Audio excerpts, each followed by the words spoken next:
Good morning.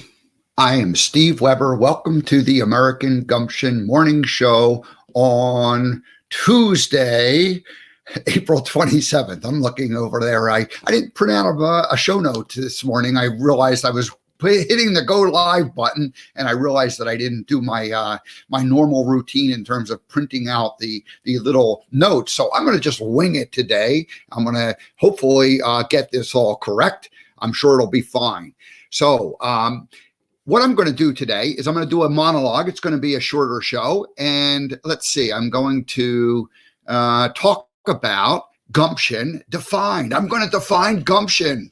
I've defined Gumption before. I probably did that back in week 1, but it's been a while. And so anyway, I wanted to update people and just talk about Gumption, strictly Gumption today. And then we'll get into defining American Gumption in the next couple of days. We'll do a show that takes Gumption and adds American to it and talks about what this show is all about. All righty. So that's what's coming up in today's program.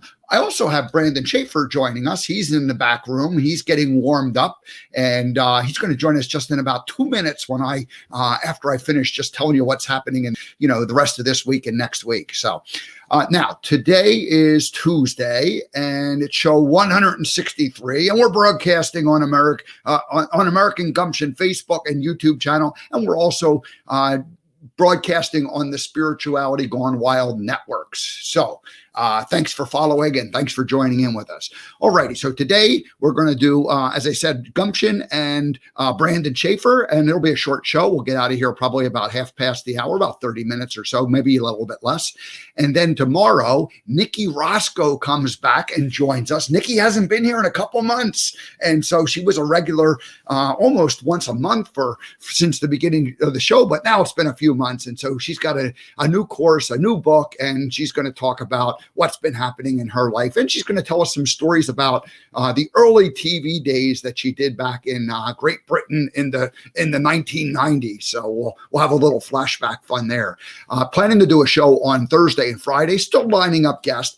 I've been so ever since I got done my trip across my drive across America and got back here, I've been not in the same routine that I was. And that's okay, because we like to change routines. We like to mix things up and like to kind of do resets every now and then. And it was just a perfect time to do that. So I don't have my guests lined up like I did there for a couple of months where I always had, 4 guests each week. So anyway, getting back into that though, getting guests lined up, and we'll get back to that. So we've got Nikki tomorrow, and then I've got some guests lined up for the week after and the week after that. So it's kind of filling back in. And when I was in a good routine with my guests, I always just needed 1 or 2 guests each week because I had people scheduled all the way out. But the pipeline, anybody in sales knows this, when the pipeline isn't filled up, if the pipeline goes dry, you got to fill it back up again and make it work. All righty. So with that, speaking of pipelines, let's go ahead and bring Brandon Schaefer onto the show. He is a pipeline type dude. Let's see if he's there. Hello, Brandon. Good morning. Hey, Steve, how are you? Good morning to you, too. Glad to see you rocking and rolling on the show already on this fine Tuesday morning. Yeah, getting back into the routine. It's funny, I thought of my guest as a pipeline, and, I had a pretty good, couple of months there where, I just had everything filled up, and I had guests for 2 weeks out, 3 weeks out, and then you always needed 1 more guest to fill in the week. But it's just like in that sales business that you work in. It's like, if you don't keep the pipeline filled and keep feeding the beast, it goes dry on you. So. Yeah, you always got to be putting more sand in the funnel. You know how it works, more water in the funnel. But what I was going to mention today, Steve, is just really, this is what I was thinking about, man. You can spin downward or you can spin upward, but you're going to need help either way. If you're spinning downward, the best thing you can do is say, "May you please help me." If you're spinning upward, the best thing you can do is say, "May you please help me." Either way, it comes down to getting help. So get used to asking, get used to saying these 5 words. May you please help me. If you're going down, ask it. If you're going up, ask it. And that's all I have for you today. Probably the shortest and most poignant inspiration, motivation that I provided here today, but it's one of the most important. So. Well, that's great, Brandon. And I know exactly what you're talking about because, probably a month ago, in fact, right before my trip, I had a little bit of a tailspin. And I reached out and I said, Brandon, may you help me? And you did. Yeah. We just talked about things. And, it's funny because sometimes like a little thing can kind of send you spiraling in the wrong direction. And if you don't talk about it, and get it out of your system, it can create all kinds of problems. But in this particular case, turns out it wasn't even that big of a deal, but you just talk about it and you reach out. So excellent advice. Thank you for reminding all of us. And thank you for being there to help me, whether I'm, no matter what trajectory I'm on. So thanks a lot. Appreciate you. Yeah, no worries, Steve. I'll talk to you. Have a great show. Okay. Thanks, Brandon. See ya. Bye. All righty. Oh, I forgot to play Brandon's in and out music theme. Here, we'll play the out music just because we like to give Brandon some acknowledgement. Here is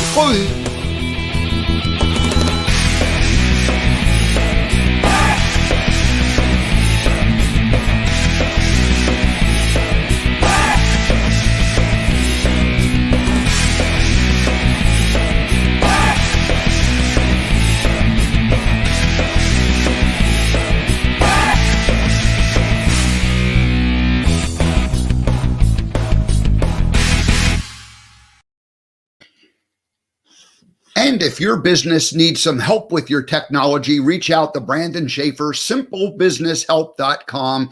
Brandon has a team of computer scientist type guys who hide in the back room. They're locked in the back room, and all they do is make technology connect different pieces of technology, whether it's your CRM or your sales tracking system or your accounting package. If you need those to connect with each other, simplebusinesshelp.com. That's Brandon's company. Reach out and give Brandon a shout. All righty. Well, that's it. That's Brandon.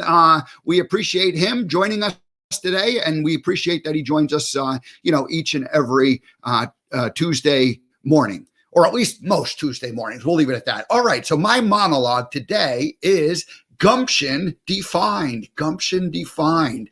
I don't know when I last talked about gumption specifically, but one of the things that I realized as I am, kind of resetting myself is that I need to bring more gumption into the show. It is American gumption, and we don't talk about gumption enough here. So we're going to start talking about it. So today, all I'm going to do is go back to the very beginning, right from the start, and I'm going to tell you how gumption started and what happened. All righty. So what I'm going to do is I'm going to share my screen, and let's see if I can make this happen. Whoops. My computer's going a little bit slow. Here we go. I think there it is. All right, beautiful. There is what I'm going to talk about, the dictionary definition of gumption, my definition, Steve's definition of gumption, the 3 principles of gumption, and also what it means to function with gumption. All righty, so I'm just going to go through a series of slides and just tell a little bit of a story. So how did it all start? You're probably thinking, well, how did it all start? And the way it started was that back in 1996, I had my very first day as Forrest Gump for the Bubba Gump Shrimp Company. And that was on Friday, March 29th, 1996. We just passed 25 years since that happened last month, almost exactly 1 month ago to the day almost. So anyway, this was the front cover, the front page of the Monterey Herald, the local newspaper. The Bubba Gump restaurant opened up in Monterey, California. And I showed up to work the next day, showed up for my second day on the job on Saturday. And I remember seeing Dave, the general manager, and Dave said, "Oh my gosh, dude." He goes, "Dude, did you see the newspaper? Your picture was on the front of the newspaper." And I'm like, "Really? No, I didn't see it. I didn't know anything about it." And there it was. Sure enough, it was my picture above the fold, and it said "Plenty of Gumption." And that really became that was the beginning of gumption for me. That was the beginning of that word. Now I remember, I'm going to advance the slide because this is just a little bit more of a close-up of that. There we go. I'm just zoomed in a little bit. You can see the Saturday, March 30th, 1996, Plenty of Gumption. This, I remember not necessarily liking that title, that caption, Plenty of Gumption. I didn't get it. I didn't understand what gumption really meant. And I was like, maybe I was coming from an ego point of view. And I'm like, hey, why doesn't it say Steve Weber's playing Forrest Gump? And so, but it said gumption. And so anyway, but it really turned out to be prophetic. And it was really what I was doing and what gumption was all about. Now, the next slide is basically just going to be, I'm going to define what the dictionary definition of gumption is all about. Now, if you look up gumption in the dictionary, and there's different dictionaries that have different meanings, but this particular one, dictionary.com, it gave 3 definitions for gumption. You know how words have different meanings, slightly different meanings? Well, it essentially, gumption has 3 different meanings in this particular dictionary. So definition number 1 is initiative, aggressiveness, resourcefulness. I see this initiative as somebody who takes action. So if you have gumption, you're taking action, you're aggressive, you're resourceful, you're going to figure out how to make something happen. And so that's really what I think about the first definition of it. And if I'm going to use myself as the example and compare what happened when I first applied for the job with Bubba Gump. And basically, I was the one who took the initiative. They were not advertising looking for Forrest Gump, but I had been told for 10 plus years that I looked like the actor, and I was Forrest Gump for Halloween a year and a half earlier. And so I remember having a moment of truth where I went, oh my gosh, am I going to call these people up? Because I had told them I had been telling people I was going to make some money off of the fact that I looked like Tom Hanks in Forrest Gump. And so I thought at the moment when I heard the Bubba Gump restaurant was going to open, I had that moment of truth where I went, oh my gosh, am I going to call these people up? Am I going to actually take the initiative and make this happen, or at least give it a chance to happen? And that's what I ended up doing. So I reached out and, ended up making a phone call and joining them. So definition number 2 of gumption is courage, spunk, guts, fearlessness, or moxie. Courage, spunk, guts, fearlessness, moxie. So someone who has gumption is courageous. They aren't fearful. They are someone who has moxie. Moxie was an energy drink in the 1880s, I think, in Maine, and it meant somebody who basically had a lot of energy. And so anyway, guts, spunk, fearlessness, courage. It took a lot of courage for me to reach out to Bubba Gump. I was definitely nervous about that whole thing, and I didn't know whether I could do it or not, but I ended up doing it just out of the fact that I knew that it was my one and only, not one and only, but it was a unique it was a once in a lifetime opportunity. And so I had to have that courage and fearlessness to go ahead and make that phone call and take that initiative and reach out to him. So anyway, that's definition number 2. With gumption. All right. Now, the third definition is a little more of a cerebral, someone who's a thinker. It's common sense. It's shrewdness. It's cleverness. Someone with gumption figures things out. They don't let obstacles stop them. They may not be, the most educated, learned person, someone from the ivory tower, but they just have common sense and they just can figure things out. They're clever, they're shrewd in the way they go about getting things out. Now, I didn't, as I was preparing this, I was thinking, well, this one doesn't fit with me reaching out to Bubba Gump. But actually it did, because I ended up bringing 3 pieces of paper with me to the interview. And so once I went through and I met people and I performed as the character, I was dressed up, I showed up in costume and talked to everybody, staying in the character. Then I ended up going and meeting with the marketing director, and I had a suitcase, my Forrest Gump suitcase, and I opened it up and I pulled out piece of paper number 1, and it said, it said, hey, you can hire me for the grand opening. And then piece of paper number 2 said, you can hire me for the 17 grand openings you're going to do over the next several years. And paper number 3 said, you can hire me to work on the weekends, right here in Monterey for the rest of the summer. So anyway, so I was a little bit clever. I used some common sense, and I thought, well, what is it that they might need? And so I planted the seed, and they ended up hiring me for all of those activities. And ultimately, I ended up working with them for 15 years. So that's those are the classic definitions of gumption, and again, the dictionary definitions of gumption. Alrighty, now just kind of as a recap, the 3 definitions of gumption are initiative, the first one, someone who who reaches out and makes something happen, takes action. Number 2 is courage. You got to be fearless, or you got to be at least willing to overcome your fears and step out of where your comfort zone is and make something happen. And then the third one is one where you use a little more of your thinking power, your common sense, your ingenuity in order to figure something out. Alrighty, so that was the beginning of the gumption days. Now, fast forward 10 years, and I was coming to the end of I wasn't the end of my Bubba Gump career, but it was the point where I realized that this is going to end someday. And I'm thinking, what do I do next? What do I do next? So I decided I wanted to become a speaker, a motivational speaker. And I remember I had this person who I reached out to and hired to advise me. And the first question that I was asked was, well, what do you want to talk about? And I said, I want to talk about personal responsibility. And I remember this person giving me advice that turned out to be not really very good advice in hindsight. But at the time, I didn't have hindsight. I just knew I needed to get started. And this person said, no company will pay you to talk about personal responsibility. You got to talk about sales. You got to talk about marketing. You got to talk about,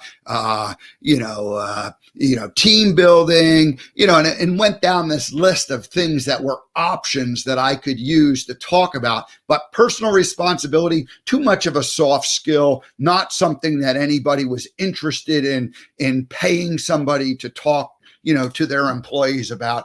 And so I was kind of like, well, that stinks. That's no fun. That's not what I wanted. I wanted to talk about personal responsibility because, I remember the person said, what do you want to talk about? And I thought about it and I said, I want to talk about personal responsibility. Anyway, I then had that kind of, moment where I thought back to that original day that I became Forrest Gump for the Bubba Gump restaurant.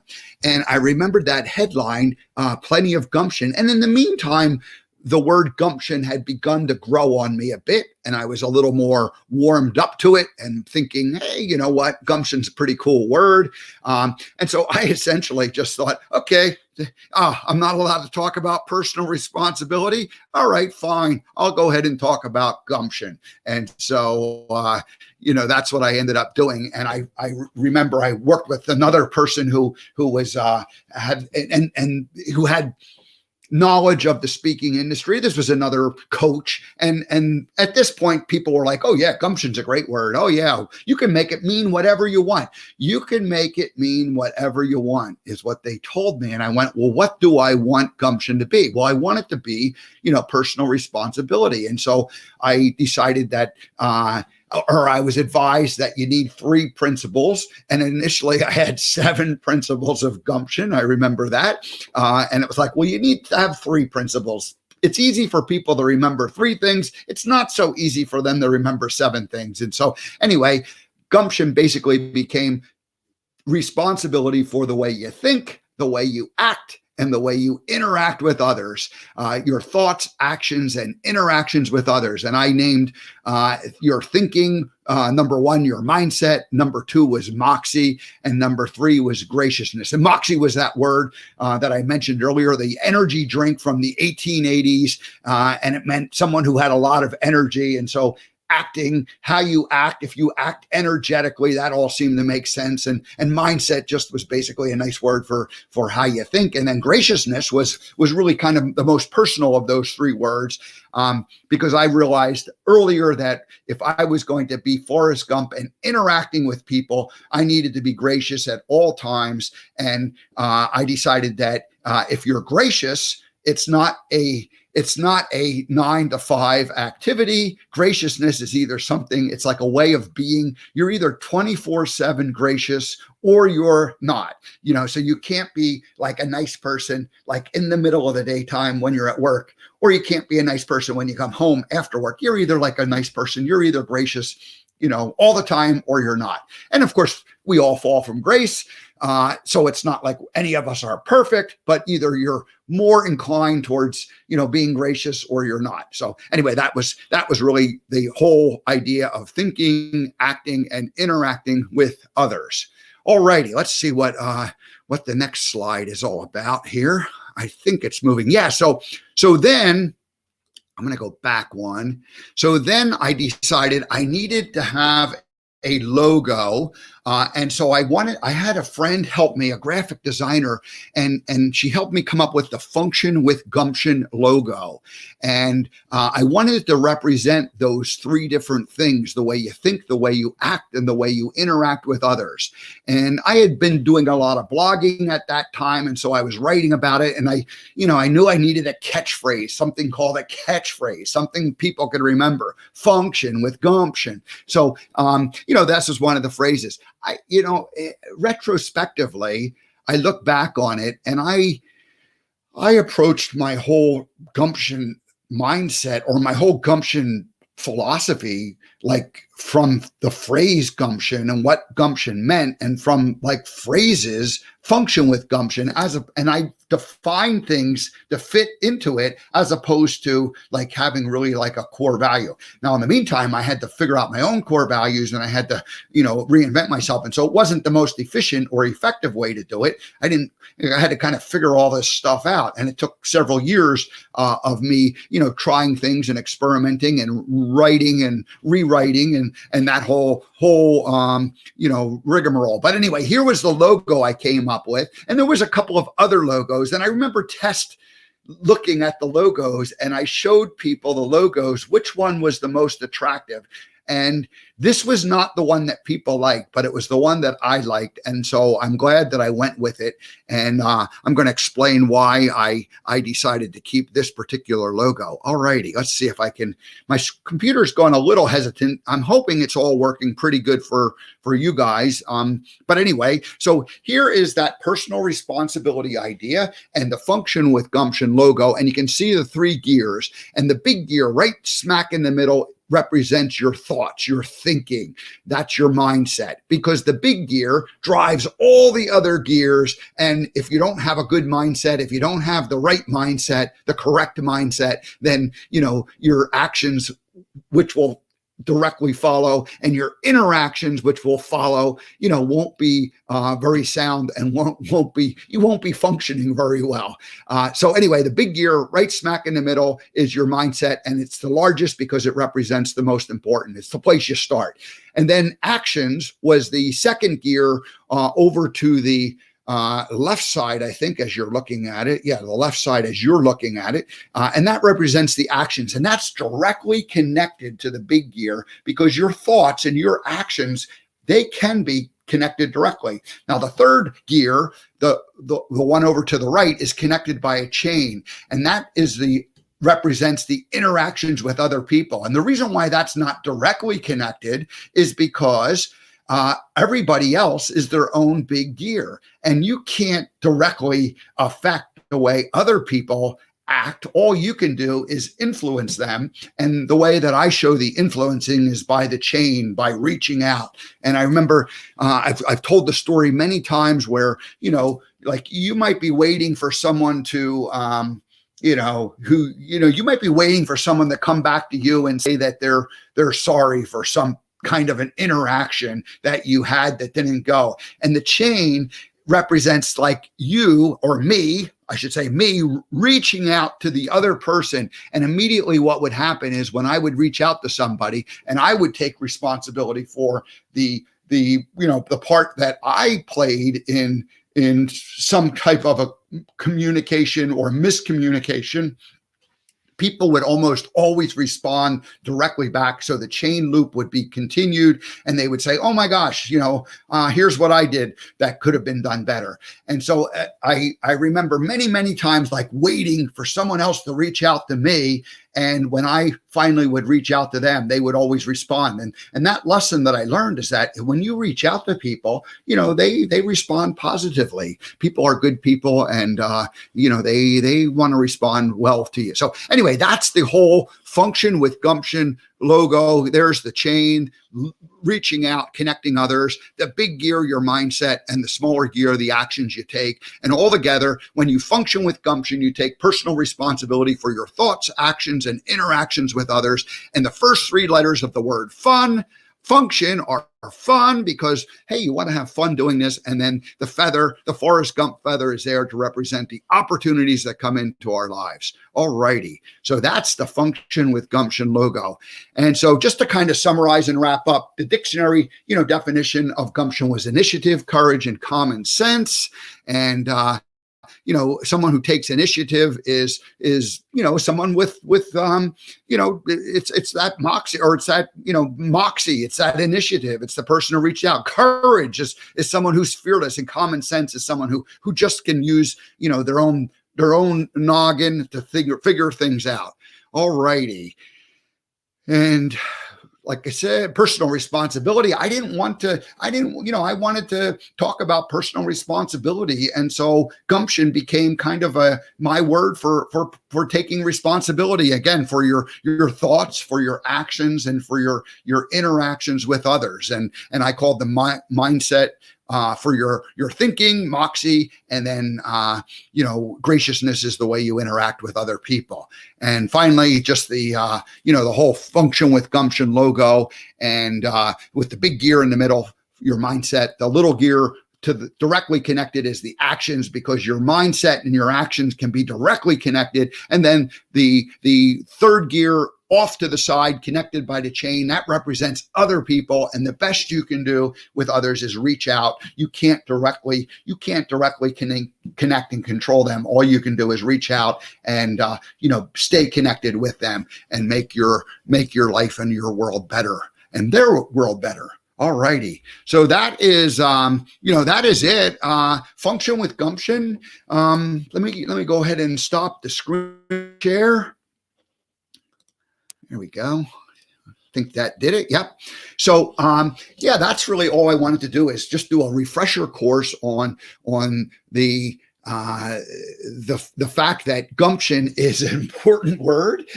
American gumption is what I do need to define next. And so what does it mean to have American gumption? And that will be the topic for another conversation. But I wanted to lay the foundation today and just talk about gumption. A classic definition from the dictionary. We talked about that. The way gumption came to be my brand, because that day one, it was plenty of gumption on the Monterey Herald, newspaper there. And then how I redefined gumption to mean personal responsibility, and then added the Function with Gumption phrase, and kind of redefined what that meant, and symbolically how it all connected together. So that's it. Kind of a short show. Here we are, like just 29 past the hour. So we're going to go ahead and wrap up and get out of here today. Thank you for joining us. Lorraine Carroll from the UK is checking in, and she sends her message. So thank you, Lorraine. Thanks for being here, participating. Hopefully you learned something about gumption and how it all began. All righty. Well, that's it, everybody. Have a great day. I will see you tomorrow with Nikki Roscoe, also coming from the UK. And so she'll join us. She hasn't been here for a while, and we'll talk about her early days in TV and what she's up to with her new course and her upcoming book that's going to be out in just another couple of months. Have a great day. We'll see you tomorrow.